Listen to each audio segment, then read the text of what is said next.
छत्तीसगढ़ में वीबी जी राम जी को लेकर सियासी घमासान अब और तेज हो गया है। मनरेगा का नाम बदलने को लेकर कांग्रेस बीजेपी पर हमलावर है और अब लोगों को इस बारे में जागरूक करने के लिए पंचायत स्तर तक जाने की बात करी है। तो बीजेपी का आरोप है कि कांग्रेस ने हमेशा ही प्रभु राम के नाम का विरोध किया है।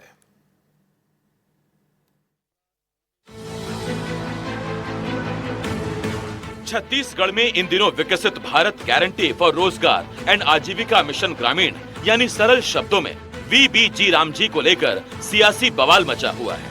कांग्रेस का कहना है कि मनरेगा का नाम बदलकर बीजेपी ने गांधी का नाम हटा दिया। वहीं राम के विरोध के सवाल पर कांग्रेस ने कहा कि इस योजना का भगवान राम के नाम से कोई लेना देना नहीं है, बल्कि वो सिर्फ एक शॉर्ट फॉर्म है। जब से नरेंद्र मोदी की सरकार बनी है, मनरेगा के बजट में 65% की कटौती हुई। मनरेगा में 100 दिन का रोजगार की गारंटी थी। नरेंद्र मोदी की सरकार बनने के बाद राष्ट्रीय औसत 37 दिन का है। कभी भी किसी भी साल में 100 दिन तक ये रोजगार नहीं दे पाए। 65% तक की इन्होंने बजट में कटौती कर दी है। देश के अधिसंख्यक राज्यों में भारतीय जनता पार्टी की सरकार है। ये सिर्फ और सिर्फ मनरेगा को बंद करने की साजिश चल रही है। भ्रष्टाचार की बातें एक बहाना है। जी राम जी में भी जो इन्होंने किया है उसमें भगवान राम का नाम कहाँ पे आता है?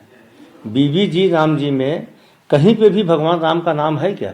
शॉर्ट फॉर्म को जो इन्होंने जी राम जी बोल रहे हैं, तो कुल मिला के इनका उद्देश्य ये है कि मनरेगा को बंद कर दिया जाए। पहले मनरेगा में 90% केंद्र पोषित था, 10% ही राज्य का था। अब उसको 60-40 कर दिए। जब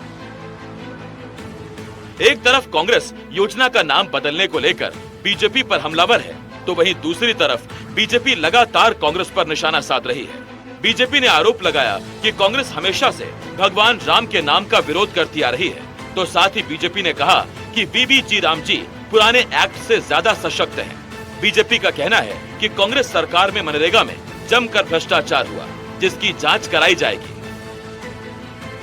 कांग्रेस इस विषय पर मुखर नहीं है। कांग्रेसी अफवाह फैलाने का काम कर रहे हैं। और महात्मा गांधी जी ने जब शरीर छोड़ा था तो उनके भी अंतिम शब्द थे, हे राम। राम भगवान को महात्मा गांधी जी भी मानते थे, कांग्रेसी नहीं मानते हैं। उनका मेन मुद्दा है राम भगवान का जो नाम आ रहा है, इससे कहीं ना कहीं उनको तकलीफ हो रही है। इसीलिए तरह तरह के हथकंडे अपनाए जा रहे हैं और इसको लेकर आंदोलन कर रहे हैं। इस आंदोलन में कोई औचित्य नहीं था। भारतीय जनता पार्टी की सरकार तो पूरी पारदर्शिता के साथ में मनरेगा को जी राम जी को लागू करने का प्रयास कर रही है। पहले कांग्रेस पार्टी की सरकार में मास्टर रोल समेत तमाम प्रकार की जो इसमें विसंगति थी, जो भ्रष्टाचार इसके माध्यम से किया जाता था, उसको सुगमता से लागू करने के लिए हम लोग कार्य कर रहे हैं। कुल मिलाकर छत्तीसगढ़ में मनरेगा बनाम वीबी जी राम जी पर सियासी जंग जारी है। अब देखना यह है जनता इस लड़ाई में किसका साथ देती है। एनडीटीवी के लिए रायपुर से जुल्फिकार अली की रिपोर्ट। बालोद